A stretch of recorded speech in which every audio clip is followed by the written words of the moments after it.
Carl Jung is dangerous in a specific way, not because he was wrong about everything. He wasn't. He's dangerous because he came so close to seeing the actual architecture of control system that people mistake his work for liberation. He mapped the prison in exquisite detail, gave every cell a mystical name, and then told everyone the prison was actually a temple of self-discovery.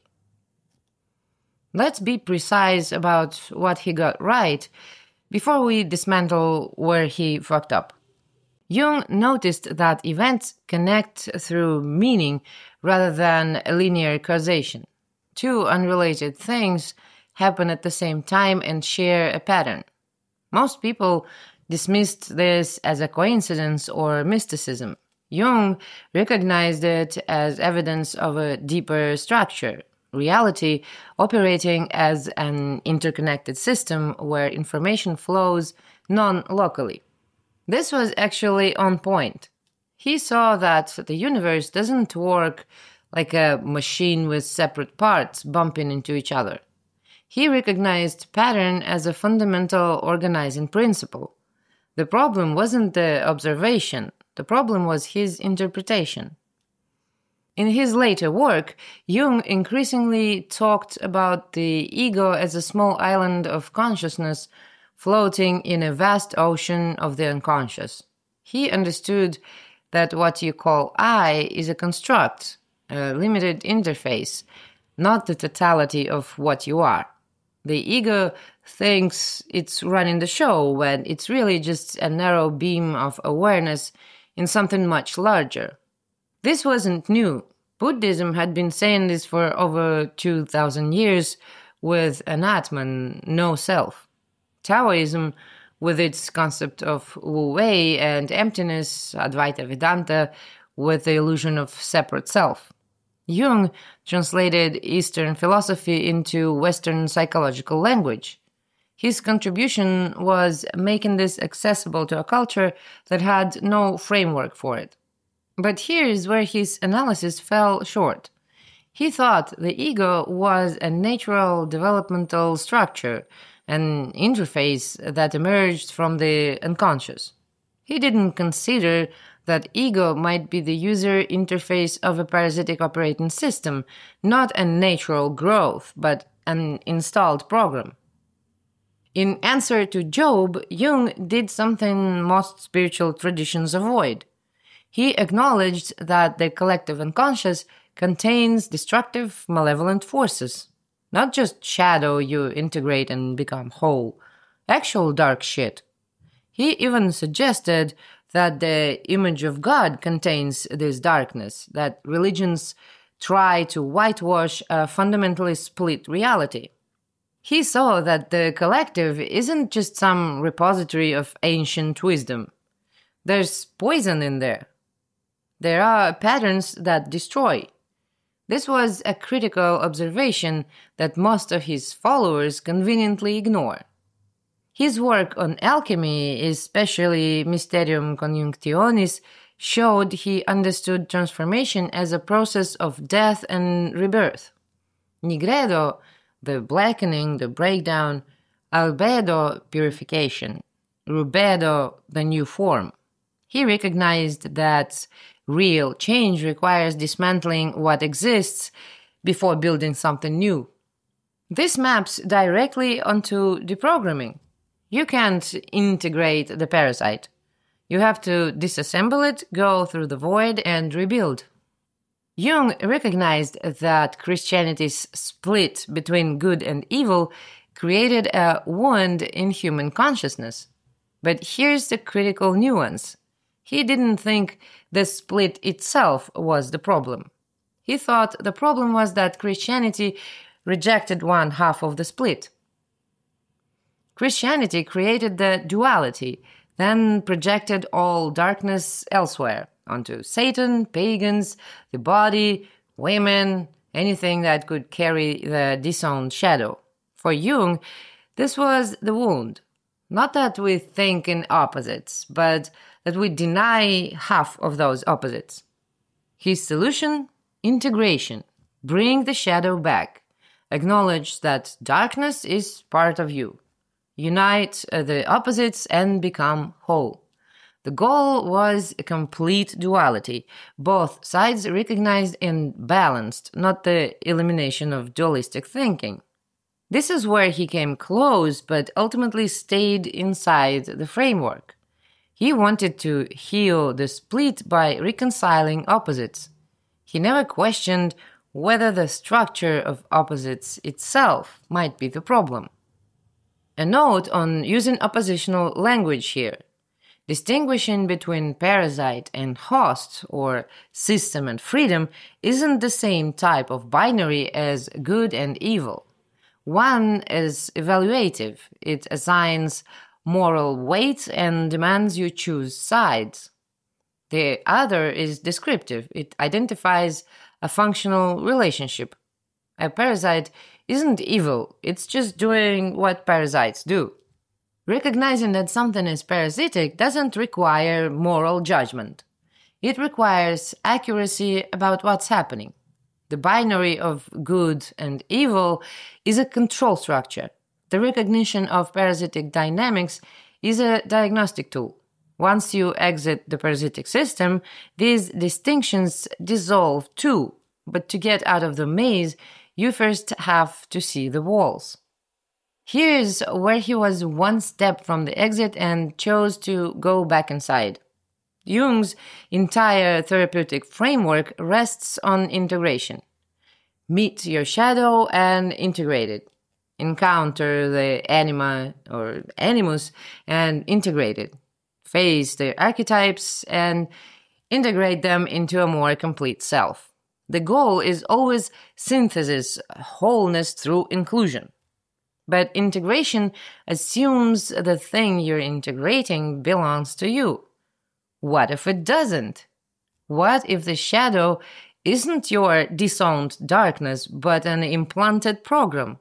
What if the archetypes aren't universal human patterns, but parasitic code?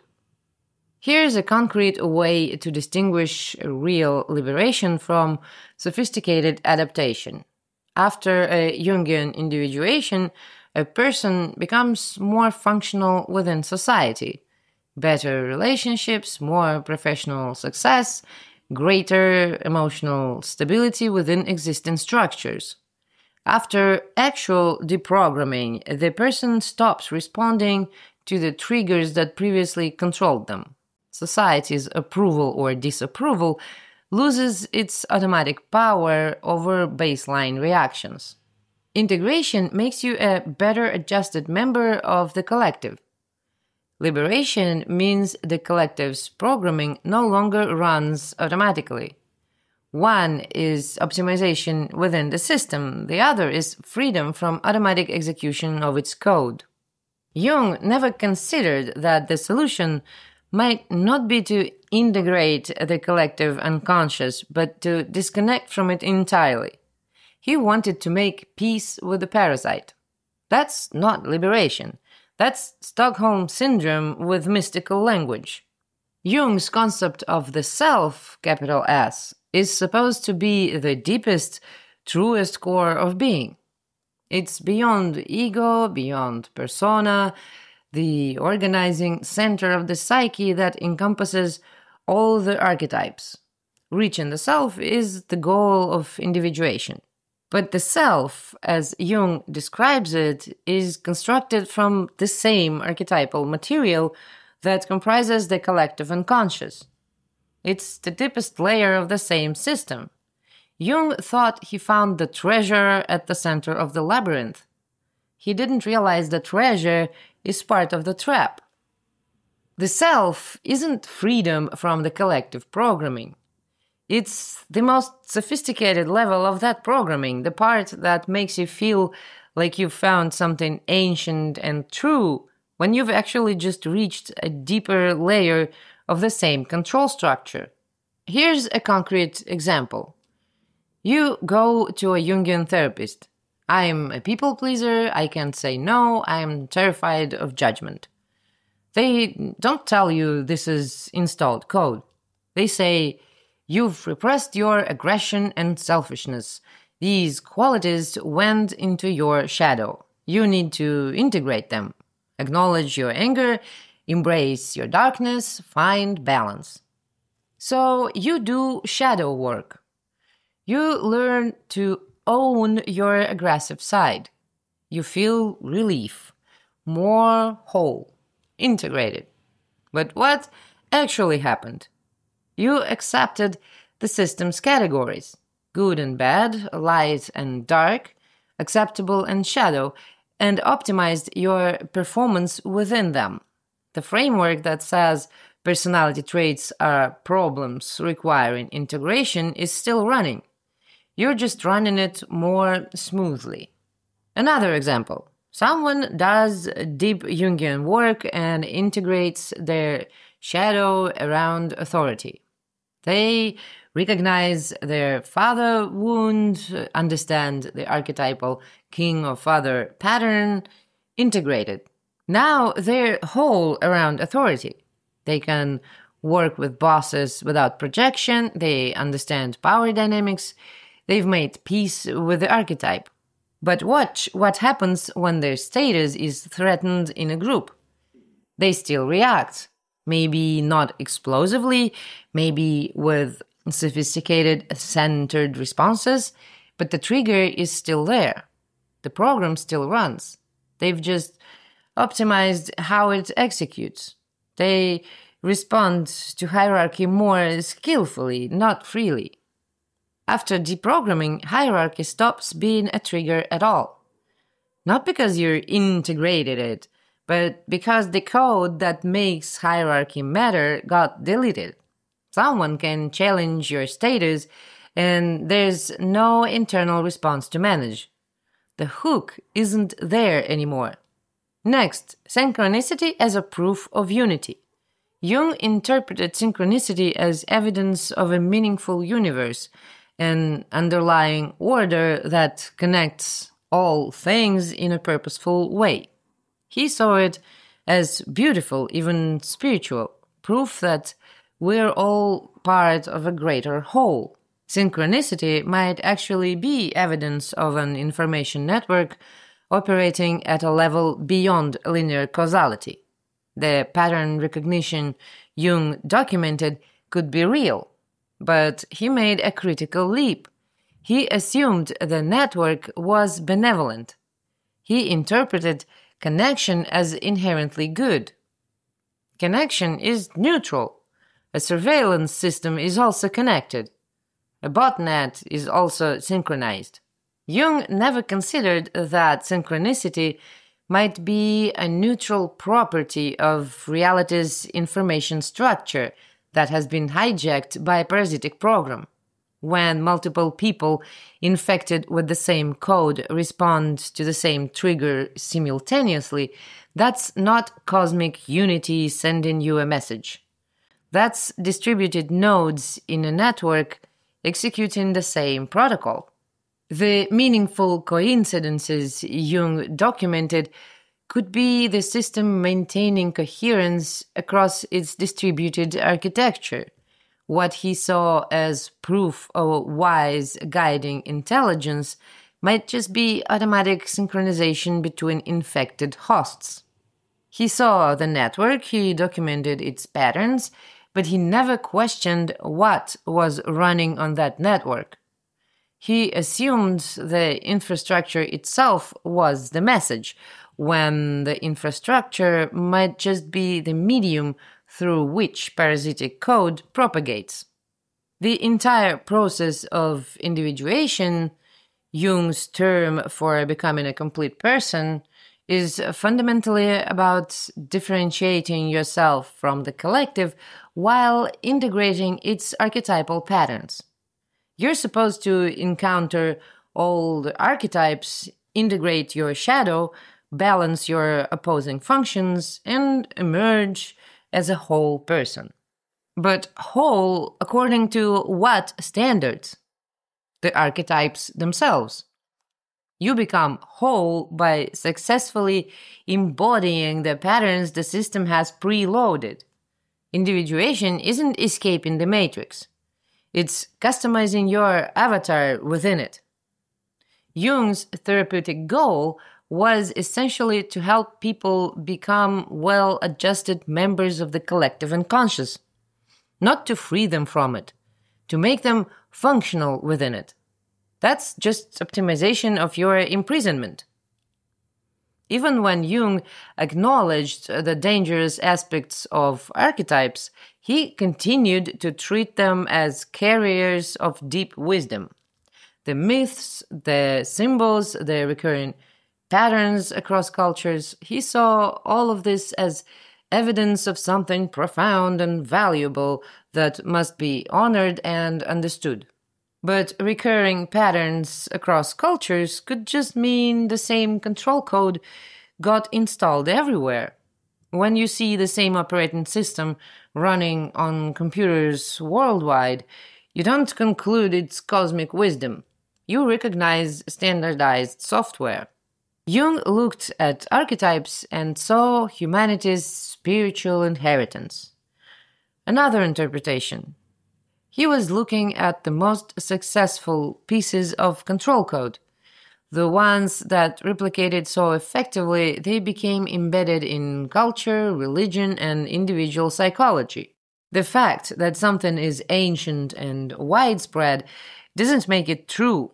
It might just make it an effective parasite.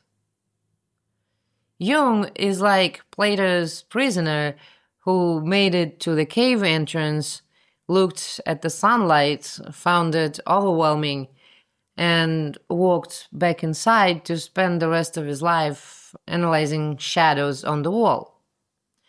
Except he convinced himself that studying the shadows was the path to understanding the light. He got close enough to see that there was something beyond the collective patterns. But instead of stepping through, he decided the patterns themselves were the answer. He turned the exploration of the prison into a lifelong spiritual practice. A fair question arises. If we're all inside the system, how can anyone see it? If the collective unconscious is as pervasive as claimed, what allows this analysis to happen at all? The answer isn't a view from outside. It's a view from the threshold. You can only see the system in the moment it glitches, when the program gives an error, crashes, or conflicts with itself badly enough that its structure becomes temporarily visible. What's commonly called trauma does this. Paradox does this. Profound dissonance between what you're told and what you experience does this. Jung reached that threshold. He saw the glitch, but he interpreted the glitch as a message from the depths rather than evidence of malfunction. He treated the error code as sacred text.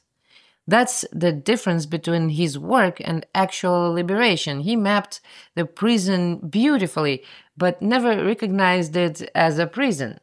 He thought he'd found a temple. The problem isn't that he was wrong about everything. The problem is that he was right about just enough to be convincing. He gave people a map of the cage and called it a map of liberation. His work is still enormously influential. People spend years in Jungian analysis working with their archetypes, trying to individuate. They think they're doing deep psychological work. And maybe they are, but they're doing it entirely within the framework of the system. You can spend decades integrating your shadow and still be running the same fundamental program. You can encounter every archetype in the book and still be a perfectly controlled node in the network. Jung's framework doesn't threaten the system. It stabilizes it by making people feel like they're engaged in profound self-discovery when they're actually just becoming more sophisticated prisoners. The real work isn't integrating the collective unconscious. It's recognizing it as foreign code and finding out what's underneath once you delete it. Not exploring the archetypes, but seeing them as what they are. Patterns that were installed, not discovered. Programs that run automatically unless you actively choose to stop executing them. Jung came close to this realization. He saw the mechanisms, he mapped the territory, but he never asked the fundamental question, what if this entire structure isn't natural? What if it's not something to integrate, but something to escape? That's the question he couldn't ask, and that's why his work, brilliant as it is in parts, ultimately leads people deeper into the very system he thought he was helping them understand. The collective unconscious isn't a temple, it's a server farm. And individuation isn't enlightenment. It's just a more personalized version of the same operating system. In his later work, repository of ancient wisdom, transformation as a process of more professional